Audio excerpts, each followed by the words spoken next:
சரி, நாங்கள் சத்யநாராயண பூஜைக்கு தேவையான பிரசாதத்தை தயார் செய்துவிட்டு நாங்கள் எப்படி பூஜையை செய்வது, இந்த விரதத்தை அனுஷ்டிப்பது என்பது தொடர்பாக பார்ப்பதற்கு ஆயத்தமாக இருக்கிறோமா. நாங்கள் பூஜைகள் செல்லலாம். இப்போ பார்த்திங்கன்னா நாங்கள் இதில் சத்யநாராயணரோட படம், மற்ற சாமிகளோட சிலைகள் வச்சுருக்கிறோம். இதில் அடுத்து சத்யநாராயணருக்கு கலசம் வைக்கணும். அப்போ அதுக்கு இது மாதிரி ஒரு மெனக்கட்டை போட்டு அதில் கோலம் போட்டு வாழையில் போட்டு அதில் பச்சரிசி போட்டு அதிலே எப்பொழுதுமே நாங்கள் கும்பம் வைக்கின்ற பொழுது இறைவனை அதில் நாங்கள் ஆரோகணிக்கின்றோம். ஆகவே அதற்காகத்தான் இன்னொரு விரதமாக இருந்தாலும் நாங்கள் முதலிலே கும்பம் வைத்து அந்த விரதத்தை கடைபிடிக்கின்றோம். இதில் கூட இது முக்கியமான ஒரு விடயமாக இருக்கின்றது. இதுக்குள்ள மஞ்சள் பொடி போடணும். பிறகு வாசனை திரவியம், ஜாதிக்காய், பச்சை கற்பூரம், ஏலக்காய், கிராம்பு, அந்த வாசனை திரவியங்களை இதுக்குள்ளே போட்டுக்கொள்ளணும். அதுக்கு பிறகு வாசனைக்காக பன்னி இதெல்லாம் கண்டிப்பாக நாங்கள் இதில் பூஜையில் விடணும். இப்போ இந்த வாசனை திரவியங்கள் எல்லாம் வச்சுட்டோம். இதில் ஒரு மாயில குழப்பு வைக்கணும். வச்சுட்டு தேங்காயை ஃபுல்லாக மஞ்சள் பூசணும். மஞ்சள் பூசின தேங்காய் தான் தேக்க வைக்க வேணும். வச்சுட்டு அந்த தேங்காய்க்கு சந்தனம், குங்குமம்,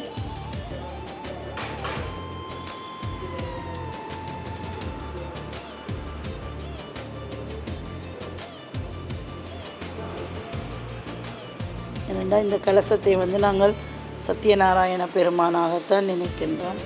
அப்போ அதால் சந்தனம், குங்குமம் வச்சுட்டு அவருக்கு வஸ்திரம் சாத்துவது போல் அவருக்கு ஒரு பட்டு, அது உங்களுக்கு என்ன கலர் விருப்பமோ நீங்கள் அந்த கலரை வச்சுக்கொள்ளலாம்.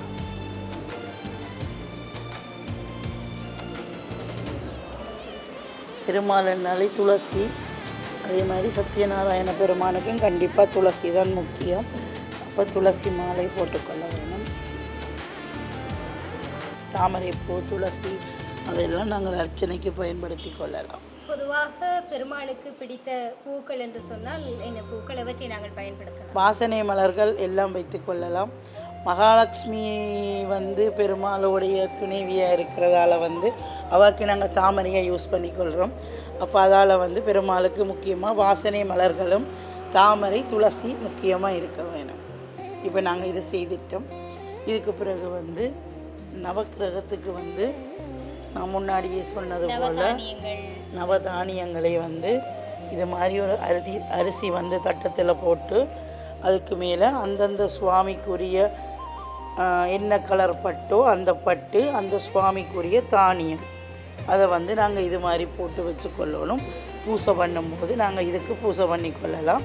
பூசை முடிஞ்ச பிறகு நீங்கள் உங்களோட வீட்டுக்கு பக்கத்தில் இருக்கிற ஒரு கோயிலில் கொண்டு போய் கொடுத்தீங்களா, அந்த கோயிலில் இருக்கிற நவக்கிரகத்துக்கு இந்த பட்டை அவர்கள் சாத்தி கொள்வார்கள். நவதானியத்தை அந்த கோயிலில் பூஜை நடக்கும் தானே, அப்போ ஹோமம் பண்ணுவேன் தானே, அப்போ அந்த ஹோமத்தில் உங்களுடைய நவதானியத்தை சேர்த்து கொள்வார்கள். அப்படி இல்லை நீங்கள் ஏதாவது காகங்கள், புறாக்கள், கோழிகள் அதுகள் அந்த ஜீவராசிகளுக்கு இதை நாங்கள் போட்டுக்கொள்ளலாம். அப்படி இல்லாட்டி கோயிலில் கொடுத்து ஹோமத்துக்கு நாங்கள் இதை சேர்த்து கொள்ளலாம். கொள்ளாமல் இப்போ நாங்கள் இதில் எல்லா தானியத்தையும் நாங்கள் யூஸ் பண்ணவும் முடியாது. அப்போ அதால் ஒன்றில் நாங்கள் இறைவனுக்கு கொடுக்க வேணும். அப்படி இல்லை என்று சொன்னால் இது மாதிரி பிராணிகளுக்கு, பறவைகளுக்கு கொடுக்கும்போது அதுகளும் சாப்பிட்டு எங்களை வாயார வாழ்த்திட்டு போகுங்கள். அப்போ அதுவும் ஒரு சின்ன புண்ணியமாக இருக்கும். அப்போ அது உங்களுக்கு எப்படி வசதிப்படுகிறதோ அதுபோல் செய்து கொள்ளலாம். இப்போ இன்றைக்கு நீங்கள் வீட்டில் செய்யக்க இலகுவாக எப்படி செய்யலாம் என்பதைத்தான் நானும் செய்து காட்டிக்கிறேன். இப்போ ஐயாக்களை இருத்தி வச்சு செய்து இதண்டினா அப்புறம் நீங்களும் யோசிப்பீங்கள், நாங்களும் ஏதோ இது மாதிரி ஐயாவையெல்லாம் கூப்பிடணுமாக்கும், அவையை கொண்டு தான் செய்யணுமாக்கும் அப்படின்ட்டு. அப்போ அப்படியெல்லாம் நீங்கள் யோசிக்காமல் நான் செய்கிற மாதிரி மிகவும் இலகுவாக நீங்கள் செய்து, இதில் முக்கியமாக அந்த கதையை படிப்பதும் நிலாவுக்கு தீபாராதனை பண்ணி வழிபடுவதும் அந்த பிரசாதத்தை உண்ணுவதும் தான் இதில் முக்கியமாக இருக்கும். அந்த சில இதுகளை நாங்கள் சரியான முறையில் கடைப்பிடித்து செய்தோம் என்று சொன்னால் எந்த பயமும் பட தேவையில்லை. இறைவன் எங்களுக்கு நன்மை செய்வாரே ஒழிய தீமை செய்ய மாட்டார். நாங்கள் அவர் சொன்னதுபடி சரியான முறையில் கடைப்பிடித்து நடந்தோம் என்றால் சரி. இப்போ முதல்ல வந்து நாங்கள் பிள்ளையாரை நினைத்து வழிபாடு செய்து கொள்ள வேணும். பிள்ளையாரை நினைத்து வழிபடும் போது, அப்பனே பிள்ளையாரப்பா, இன்று நான் எனது வீட்டிலே சத்யநாராயண பூஜையை செய்ய மேற்கொண்டிருக்கின்றேன். இந்த சத்யநாராயண பூஜையிலே எந்த தீங்கு தடங்களும் வராமல் நல்லபடியாக நான் இந்த பூஜையை முடிக்க வேண்டும். இதற்கு நீதான் முழு முதற் கடவுளாக இருந்து எனக்கு காத்தருள வேண்டும் பிள்ளையாரப்பா என்று பிள்ளையாரை நினைத்து 3 தரம் குட்டி கும்பிட்டு விட்டு, உங்களுக்கு பிள்ளையாருக்கு தெரிந்த தேவாரம் ஒன்றை நீங்கள் உங்கள் மனதிலேயும் படித்து கொள்ளலாம், அல்லது பெரிதாக படிக்கிறனாலும் படிக்கலாம், அது உங்களோட விருப்பம். பாலும் தெளிதேனும் பாகும் வெறுப்பும் இவை நான்கும் கலந்துனக்கு நான் தருவேன் போலம் செய் துங்கக்கரி முகத்து தூமணியே நீ எனக்கு சங்கத்தமிழ் 3. ஓம் சுமுகாய நமகா, ஓம் ஏகதந்தாய நமகா, ஓம் கபிலாய நமகா, ஓம் கஜகர்ணகாய நமகா, ஓம் லம்போதராய நமகா, ஓம் விகடாய நமகா, ஓம் விக்னராஜாய நமகா, ஓம் விநாயகாய நமகா, ஓம் தூமகேதுவே நமகா, ஓம் கஜானனாய நமகா, ஓம் ஸ்ரீ மகா கணபதியே நமோ நம. போல விநாயகரை நினைத்து வழிபட்டு விட்டு விநாயகருக்கு தூபம் காமித்து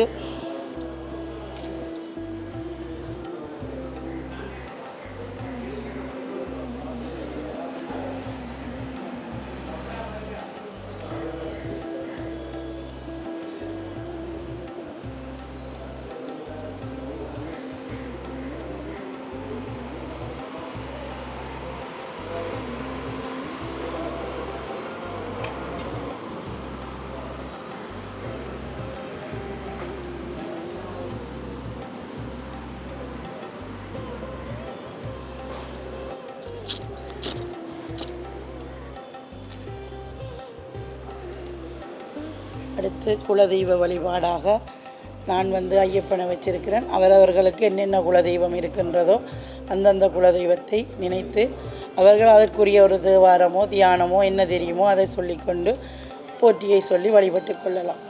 யோக வீரம் மகாபூத்தியம் சர்வசாகரம் விவம் சாஸ்தாரம் பிரமாமியம்.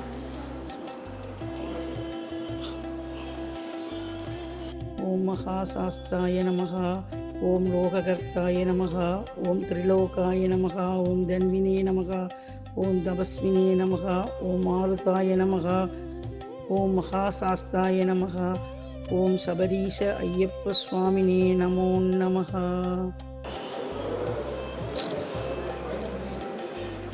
பிள்ளையாருக்கு செய்தது போல தூபம் காட்டி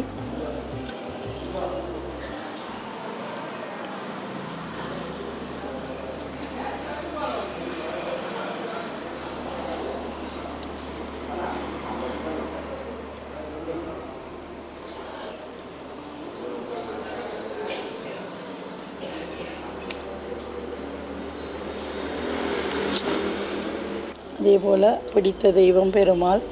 பெருமாளுக்கும் நாங்கள் சில நாமங்களை சொல்லி ஓம் கேசவாய நமகா, ஓம் நாராயணாய நமகா, ஓம் வாசுதேவாய நமகா, ஓம் மாதவாய நமகா, ஓம் கோவிந்தாய நமகா, ஓம் புருஷோத்தமாய நமகா, ஓம் மதுசூதனாய நமகா, ஓம் வாமனாய நமகா, ஓம் அச்சுதாய நமகா, ஓம் பத்மநாபாய நமகா, ஓம் ஸ்ரீ கிருஷ்ணாய நமகா, ஓம் திருப்பதி ஏழுமலை வெங்கடாஜலபதியே நமோ நமகா. இந்த பூஜை நல்லபடியாக நிறைவேற வேண்டும்.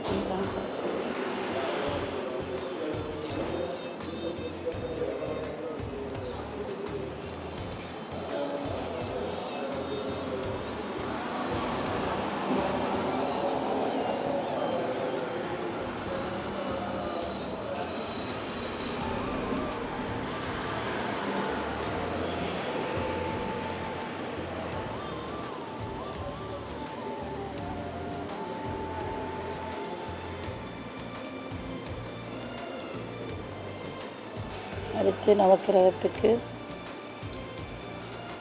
ஓம் ஆதித்யாய நமகா, ஓம் சோமாய நமகா, ஓம் அங்காரகாய நமகா, ஓம் புதாய நமகா, ஓம் பிரகஸ்பதியே நமகா, ஓம் சுக்ராய நமகா, ஓம் சனீச்சராய நமகா, ஓம் ராகவே நமக, ஓம் கேதுவே நமக, ஓம் ஆதித்யாய நவக்கிரகாதி தேவதாப்பியோன் நமக என்று சொல்லிட்டு வேயுறு தோழி பங்கன் தெரிஞ்சால் அதை படிச்சுட்டு நவக்கிரகங்கள் எல்லாரையும் நினைத்து எங்களோட வீட்டில் இருக்கிற அனைவருக்கும் எந்தவித தோஷமும் இல்லாமல் நாங்கள் சீரும் சிறப்போடும் வாழ வேண்டும். எல்லா நவக்கிரகங்களுடைய தோஷமும் நீங்கி நாங்கள் நல்ல வாழ்வு வாழ அருள் புரிய வேண்டும் என்று வணங்கி நவக்கிரக பெருமான் பாதார விந்தங்களை வேண்டி அவர்களுக்கும் ஒரு தீபம் காட்டி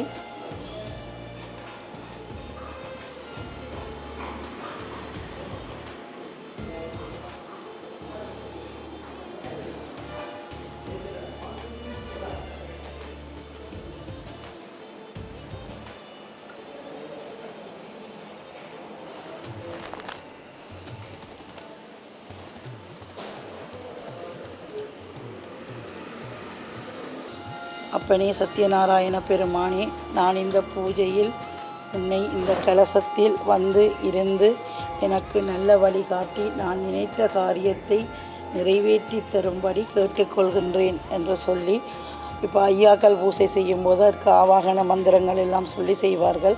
நாங்கள் ஒரு வேண்டுதலாக இந்த பெருமானிடத்தில் வேண்டுகின்றோம். அப்போ அதனாடி சத்யநாராயண பெருமானே, நான் உனக்கு அளிக்கின்ற பிரசாதங்கள் பூஜைகள் எல்லாத்தையும் ஏற்றுக்கொண்டு எனக்கும் எனது குடும்பத்தாருக்கும் என்னை சுற்றியுள்ள அனைத்து ஜீவராசிகள் அன்பர்கள் எல்லாரும் இந்த உலகில் எந்த நோய் நொடியும் இல்லாமல் சீரும் சிறப்புற்று வாழ வேண்டும் என்று கேட்டுக்கொள்கின்றேன். நீதானப்பா இதற்கெல்லாம் அருள் புரிய வேண்டும் என்று சொல்லி பெருமானை வந்து இதிலே இந்த பூஜை முடியும் வரைக்கும் இருக்க வேண்டும் என்று கேட்டு அடுத்து நாங்கள் சத்யநாராயண பெருமானுக்கு துளசியாலையும் பூக்களாலையும் அர்ச்சனை செய்து கொள்ளுவோம். ஓம் சத்யதேவாய நமக, ஓம் சத்யாத்மனே நமக, ஓம் சத்யபூதாய நமக, ஓம் சத்யபுருஷாய நமக, ஓம் சத்யநாதாய நமக, ஓம் சத்யாக்ஷ்ணே நமக, ஓம் சத்யஜோசதாய நமக, ஓம் சத்யஞானாய நமக, ஓம் சத்யஞானப்பிரியாய நமக, ஓம் சத்யநிதயே நமக,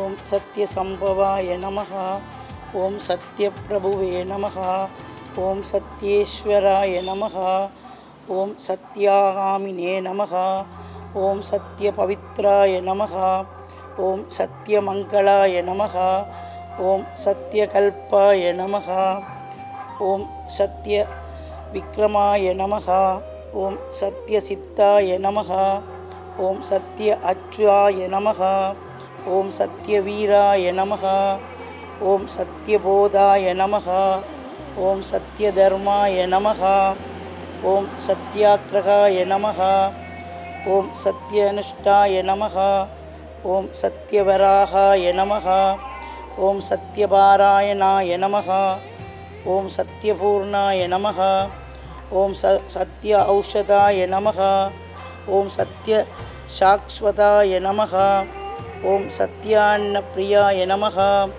ஓம் சத்ய விபவே நமக, ஓம் சத்யஸ்தன்வினே நமக, ஓம் சத்யமேதாய நமக, ஓம் சத்யாதீராய நமக, ஓம் சத்யக்ரவே நமக, ஓம் சத்ய யகலாய நமக, ஓம் சத்ய வக்ஷலாய நமக, ஓம் சத்ய சத்குருவே நமக, ஓம் சத்ய ஜசுதாய நமக, ஓம் சத்ய ஜதார்ச்சிதாய நமக, ஓம் சத்ய சன்வினே நமக, ஓம் சத்ய பீஷூஷாய நமக, ஓம் சத்யமாயாய நமக, ஓம் திக்பாலாய நமக, ஓம் சத்யக்ரகரூபிணே நமக, ஓம் சத்யநாராயண சுவாமினே நமோ நமக.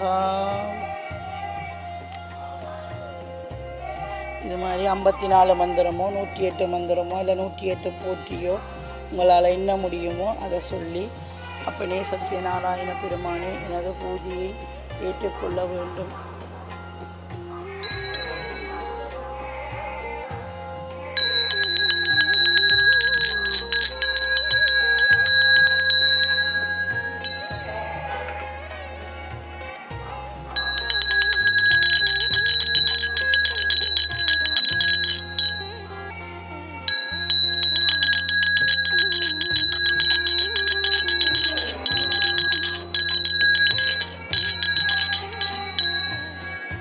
இதை மாதிரி பூஜையை பண்ணிவிட்டு அடுத்தது வந்து இந்த பூஜையின் முக்கிய இதே வந்து இந்த கதை படிக்கிறது.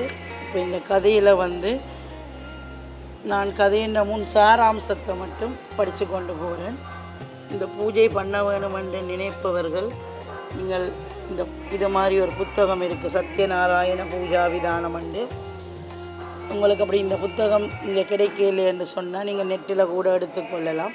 எடுத்து பிரிண்ட் அவுட் எடுத்துட்டு சத்யநாராயணத்தை 108 போற்றி என்று போட்டிங்கன்னா அதுவும் வரும்.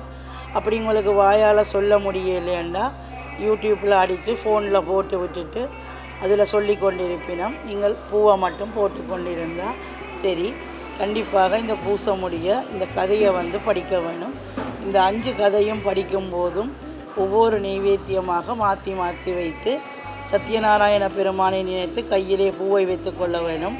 அந்த பூவை வந்து பெருமானுடைய பாதத்திலே போட்டு தூப தீபம் காட்டி நைவேத்தியம் பண்ணிட்டு அந்த நைவேத்தியத்தை எடுத்துட்டு அடுத்த நைவேத்தியத்தை 2வது அத்தியாயத்துக்கு வைக்க வேணும்.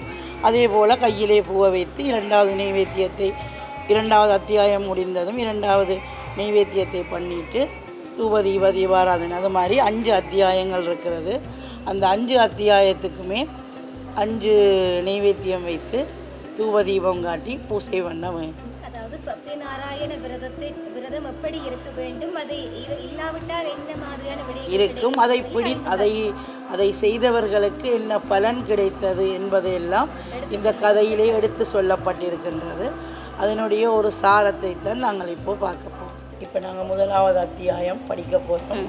அதுக்கு முதலாவதாக ஒரு நைவேத்தியத்தை எடுத்து பெருமானின் பாதத்திலே வைத்துட்டு பெருமானை நினைத்து வழிபடும். நைமிசாரண்யத்தில் கூடிய சௌனகாதி முனிகள் சூதரை பார்த்து பூவுலகில் மக்கள் எவ்விரதத்தை அனுஷ்டித்தால் நிம்மதியாக வாழ்வார்கள் என்று கேட்க, அதற்கு சூதர், நீங்கள் கேட்ட இதே கேள்வியை நாரதர் ஸ்ரீ மகாவிஷ்ணுவிடம் கேட்க, அதற்கு நாராயணர் தானே நாரதரிடம் கூறிய சத்யநாராயண விரதத்தை பற்றி கூறினார்.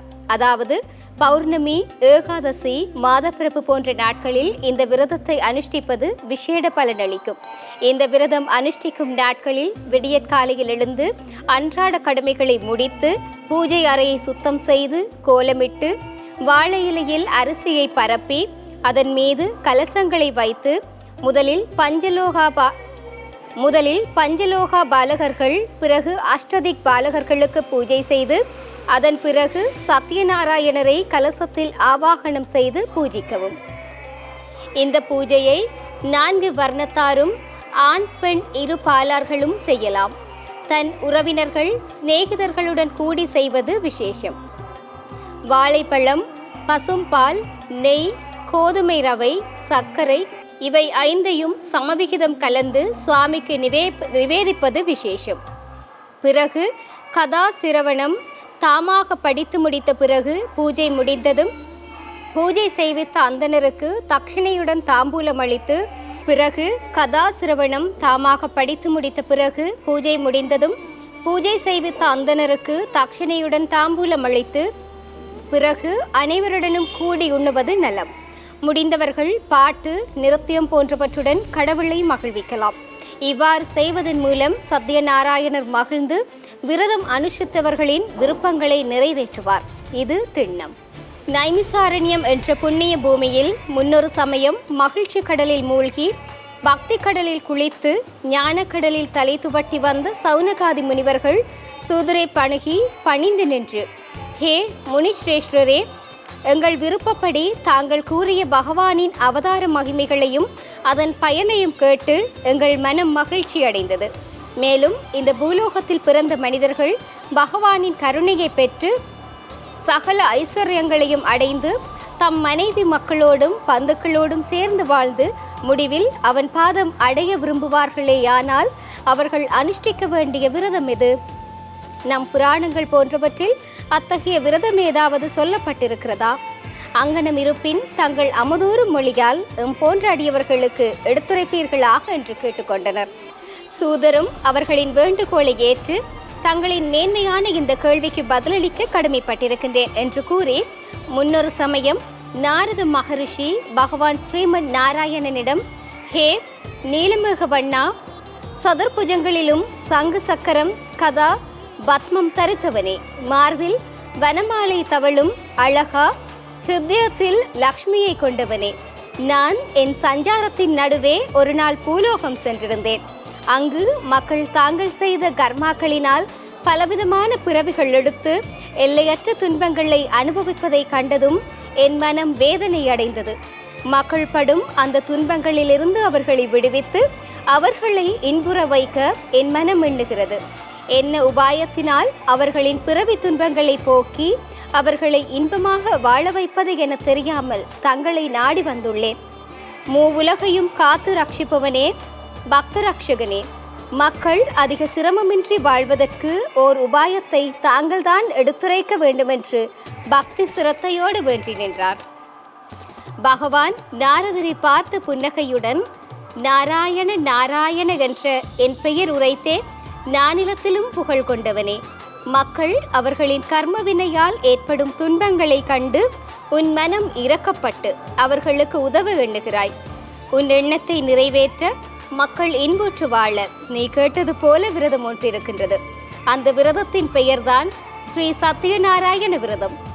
எவனொருவன் இந்த விரதத்தை பக்தியோடும் சிரத்தையோடும் மேற்கொண்டு வழிபடுகின்றானோ அவன் என் அருளால் வாழ்வில் சகல ஐஸ்வர்யங்களையும் பெற்று தன் குடும்பத்தோடும் பந்து மித்திரர்களோடும் வாழ்ந்து கடைசியில் மோட்சம் எனும் சாம்ராஜ்யத்தை அடைவது திண்ணம் என்றார். அதற்கு நாரதர், அப்படியென்றால் இவ்விரதத்தை எப்பொழுது எப்படி அனுஷ்டிக்க வேண்டும், அதன் விதிமுறைகளை கூறி அருள வேண்டும் என்று வேண்டினார். மகாவிஷ்ணு, நாரதா, இவ்விரதத்தை மாதத்தில் வரும் பௌர்ணமி அன்றோ அல்லது வருடத்தில் ஒரு முறையோ அவரவர் சக்திக்கேற்ப அனுஷ்டிக்கலாம். மேலும் இந்த விரதத்தை ஏகாதசி, ரவி சங்கிரமண நாட்களில் அனுஷ்டிப்பது விசேஷம். விரதம் அனுஷ்டிப்பவர் விரதத்தை அனுஷ்டிக்கும் நாளன்று விடியற்காலையில் எழுந்து அன்றாடம் நாம் செய்யும் கர்மாக்களை முடித்துவிட்டு பகவானை நோக்கி நமஸ்கரித்து, ஏ சத்யநாராயண கடவுளே, உங்கள் அனுக்கிரகத்தை வேண்டி இந்த விரதத்தை அனுஷ்டிக்கிறேன், எனக்கு அனைத்திலும் வெற்றியளிப்பாயாக என்று மனதில் சங்கல்பித்த பிறகு அன்று மாலை பூஜை அறையை சுத்தம் செய்து கோலமிட்டு அந்த கோலத்தை மஞ்சள் குங்குமத்தால் அலங்கரித்து அதன் மீது 3 வாழை இலைகளை வைத்து அதில் அரிசியை பரப்பி வெள்ளி, பித்தளை அல்லது செம்பு என்று அவரவர் சக்திக்கேற்றபடி 3 கலசங்களை வைத்து அதை புதிய வஸ்திரத்தால் அலங்கரிக்கவும். பிறகு சத்யநாராயண பிரதிமையோ படத்தையோ கலசத்திற்கு முன் வைக்கவும்.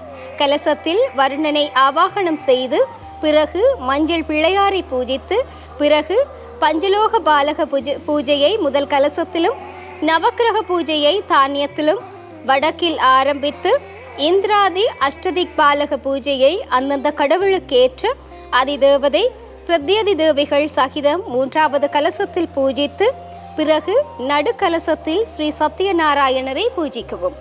இந்த பூஜையை அனைத்து வர்ணத்தாரும் அனுஷ்டிக்கலாம். இந்த விரதத்தை மாலையில் அனுஷ்டிப்பது நலம். இந்த விரதத்தை நிவேதன பொருட்களுடன் பசுனை, பசும்பால், கோதுமை ரவை, சர்க்கரை, வாழைப்பழம் அனைத்தையும் சரிவிகிதம் சேர்த்து நிவேதிப்பது மிகவும் சிரேஷ்டம். பூஜையை தொடர்ந்து கதா சிரவணம் அல்லது தாமாகவே கதையை படிக்கலாம். பிறகு பூஜை செய்வித்த பிராமணருக்கு தட்சிண சகிதம் தாம்பூலம் அளித்து அவருடனும் பூஜைக்கு வந்த அனைவருடனும் கூடி அவர்களும் உண்டால் ஸ்ரீ சத்யநாராயணர் மகிழ்ச்சி அடைந்து அவர்கள் விரும்பியதை அளித்து வாழ்க்கையின் இறுதியில் ஸ்வர்க்க பிராப்தியும் அளிப்பார். தாம் விரும்பியதை எளிதாக பெறுவதற்கு இந்த விரதமே சிறந்த வழியாகும். அது மட்டுமல்ல, இந்த விரதத்தை அனுஷ்டிப்பதன் மூலம் துன்பம் தீர்ந்து இன்பம் பெருகும். கணவன் மனைவிக்கிடையே ஒற்றுமை மேலோங்கும். புத்திர பாக்கியம் இல்லாதவர்களுக்கு அந்த பாக்கியம் கிட்டும். பெண்கள் தீர்க்க மாங்கல்யத்துடன் இருப்பார்கள். வியாபாரம் அபிவிருத்தி அடையும், கல்வி வளர்ச்சி அடையும். எனவே இவ்விரதத்தை ஒவ்வொருவரும் அனுஷ்டிக்க வேண்டும் என்று கூறினார். அதை கேட்ட நாரத மகரிஷி மகிழ்ந்து, என் விண்ணப்பத்திற்கு விடையளித்த விண்ணின் நிறத்தலைவா, இந்த விரதத்தை முதலில் அனுஷ்டித்து உன் அருளை பெற்றவர் யார் என்பதை அறிய ஆவலாக இருக்கிறேன் என்றார். அதற்கு நாராயணன் நாரதருக்கு கூறியதை சூதர் ரிஷிகளுக்கு கூறத் தொடங்கினார். முதலாவது அத்தியாயம் படிச்சுட்டேன். நாங்கள் முதலாவது அத்தியாயத்துக்கு வச்சிருந்த பிரசாதத்தை நைவேத்தியம் பண்ணிட்டு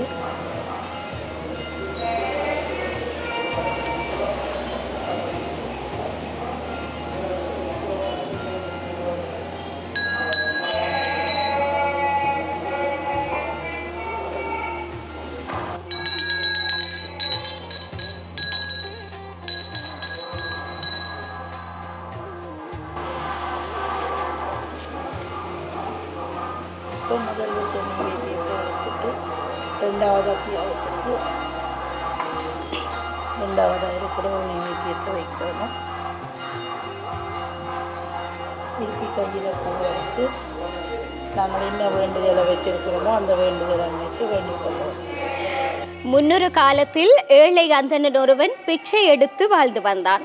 கடவுளையே நினைத்து கொண்டிருப்பதால் அவன் மீது இறக்கப்பட்ட மகாவிஷ்ணு ஒரு வயோதிகர் வேடத்தில் அவன் முன் தோன்றி சத்யநாராயண விரதத்தை அனுஷ்டித்து முறையை உபதேசிக்க அவனும் மறுநாள் தான் பிச்சை எடுத்து கிடைத்த பொருளால் தன் உறவினர் சகாக்களுடன் சத்யநாராயண விரதத்தை அனுஷ்டித்து சகல ஐஸ்வர்யங்களையும் பெற்றான்.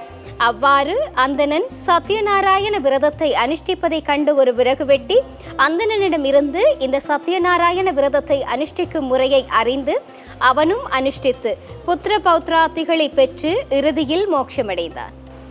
இப்போ ரெண்டாவது அத்தியாயம் நாங்கள் மிகவும் சுருக்கமாக உங்களுக்கு படித்து காமிச்சிருக்கிறோம். நீங்கள் பூஜை பண்ணும்போது நீங்களாம் முழு கதையாகவும் படிச்சுக்கணும். இப்போ ரெண்டாவது அத்தியாயத்துக்குரிய நைவேத்தியத்தை நைவேத்தியம் பண்ணோம்.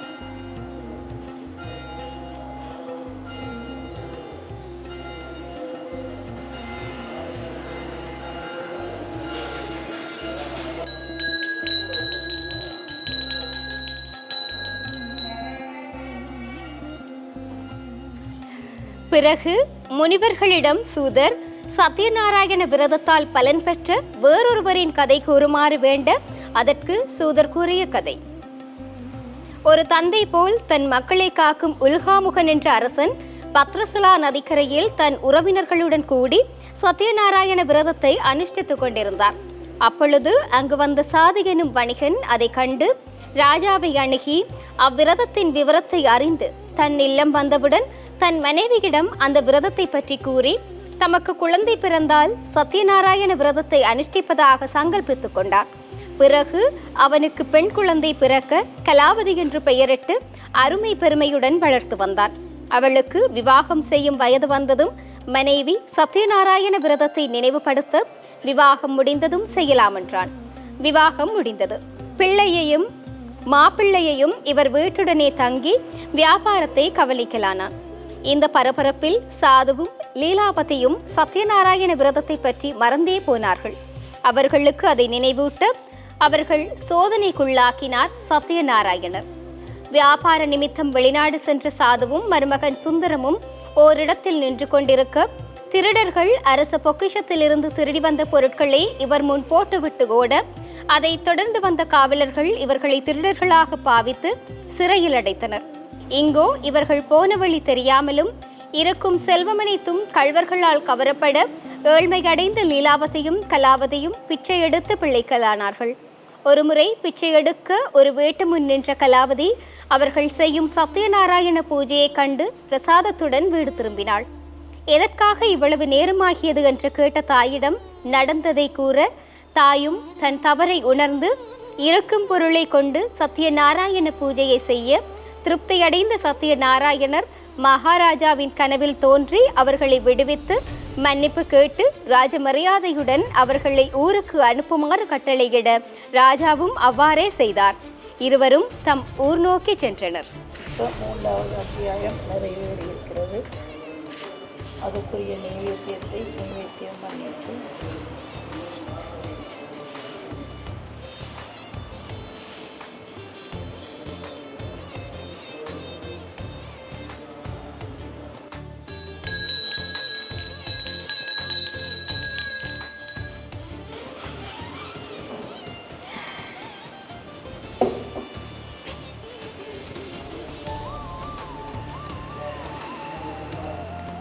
அடுத்து நாலாவது அத்தியாயத்துக்குரிய பிரசாதத்தை வச்சுட்டு மறுபடியும் கையில் பூவை எடுத்து பெருமானை நினைத்து மனதார வேண்டிக் கொள்ள வேண்டும்.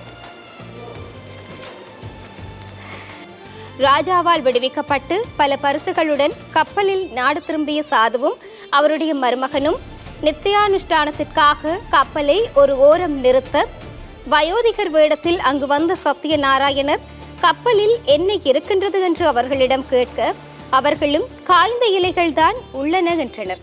அப்படியே ஆகட்டும் என்று சென்று விட்டார் பகவான்.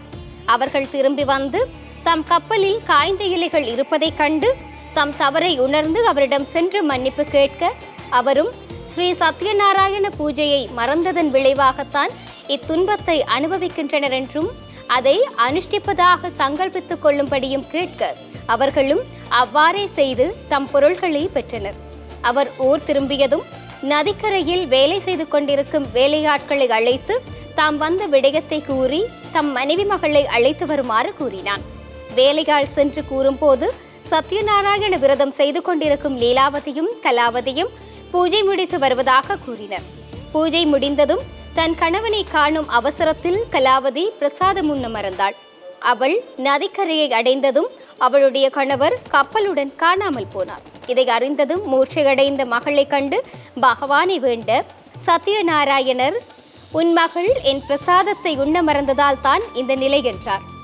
அவளும் வீட்டுக்கு சென்று பிரசாதம் உண்டு திரும்ப தன் கணவனை கப்பலுடன் கண்டாள். அந்த மகிழ்ச்சியில் சாதுவும் அங்கேயே தன் பந்துக்களுடன் கூடி சத்யநாராயண விரதத்தை மேற்கொண்டு வீடு திரும்பினாள். அன்றிலிருந்து அவர்களின் வாழ்க்கையில் ஆனந்தமே ஆனந்தம். அவர்களும் ஒவ்வொரு பௌர்ணமி அன்றும் சத்யநாராயண விரதத்தை மேற்கொண்டு இறுதியில் முக்தியடைந்தனர். 4வது அத்தியாயம் முடிந்தது. அதற்குரிய புகை போட்டுவிட்டு 4வது அத்தியாயத்துக்குரிய நெய்வேத்தியத்தை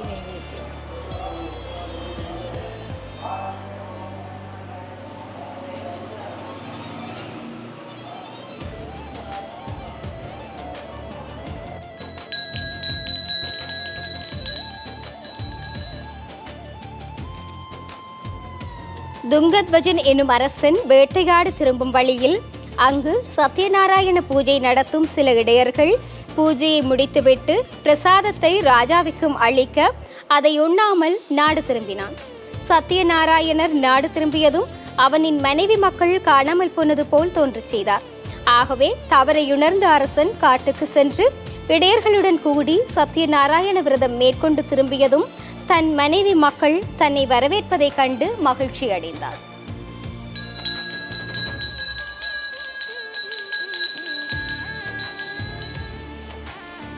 இப்போ பார்த்தீங்கன்னா இந்த 5 அத்தியாயத்துக்கும் நாங்கள் 5 பிரசாதம் வச்சு எப்படி நெய்வேத்தியம் பண்ண வேணுமென்று காட்டியிருப்போம்.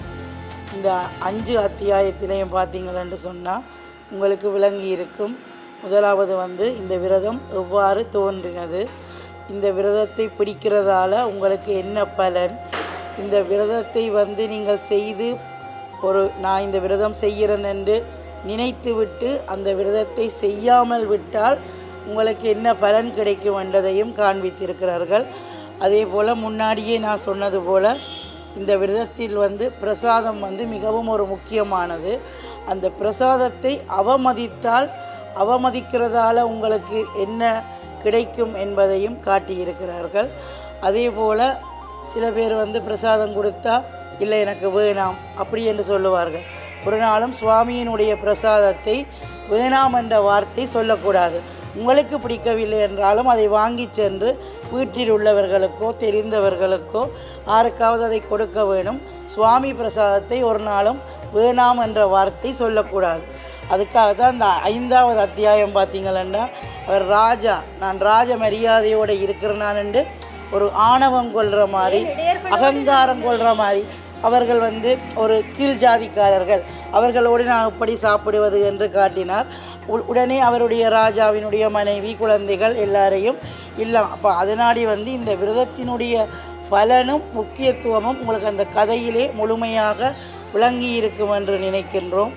ஆகவே இந்த விரதம் எவ்வளவு ஒரு சிறப்பான விரதம், எவ்வளவு ஒரு பலனான விரதம், இதை படிக்கிறதால் உங்களுக்கு என்ன நன்மையெல்லாம் கிடைக்கும் என்று உங்களுக்கு விளங்கி இருக்கும் என்று நாங்கள் நினைக்கின்றோம். இன்றைய இந்த பூஜை வழிபாட்டிலே கலந்து கொன்ற எங்களோடு சேர்ந்து கலந்து கொன்ற அத்தனை அன்பு உள்ளங்களுக்கும் எங்கள் கேபிட்டல் சொந்தங்களுக்கும் இந்த பூஜையின் பலன் கிடைக்க வேண்டும் என்று கூறிக்கொண்டு, இதே போன்று இன்னொரு ஆலயத்திலே இன்னொரு சிறப்பான வழிபாட்டோடு இன்னொரு பிரசாதத்தோடு உங்களை சந்திக்கும் வரை உங்களிடமிருந்து நாங்கள் விடைபெற்றுக் கொள்கின்றோம். எங்களுடைய அருளும் அமுதமும் நிகழ்ச்சியும் இத்துடன் நிறைவுக்கு வருகின்றது. மீண்டும் மற்றொரு நிகழ்ச்சியின் வாயிலாக உங்கள் அனைவரையும் சந்திக்கும் வரை இந்த பூஜையினால் கிடைத்த அத்தனை பலன்களும் உங்களுக்கு கிடைக்க வேண்டும் என்று சொல்லி வேண்டிக் கொண்டு